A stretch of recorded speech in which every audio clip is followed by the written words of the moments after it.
So এখন আমার বিটরুটের গুঁড়া করা শেষ। আর এটা দেখতেছেন, এটা হচ্ছে কাটতে গিয়ে অনেকটুকু ছুলে গেছে, রোজা রমজান মাস। যাই হোক, পরের প্রসেসিংয়ে চলে যাই। যাই হোক, আমি এখন ছাদের উপর এটা দিব, মজা লাগবে যেহেতু, তাই এটা আমি সুন্দর করে নিচ্ছি। এখানে দিব এই যে আমার বিটরুট,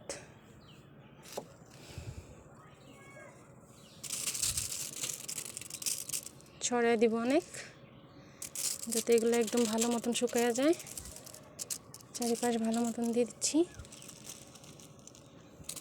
কয়দিন লাগবে শুকাতে আমি জানি না।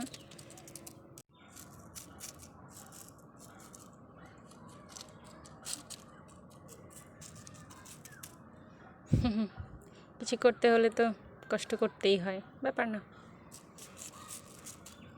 Finally almost done. আর এইটা এখানে রেখে দিই, আমার ছাদের এখানে অনেকগুলো বেশ ভালোই গাছ। যাই হোক, শুকাতে কতক্ষণ লাগে দেখার।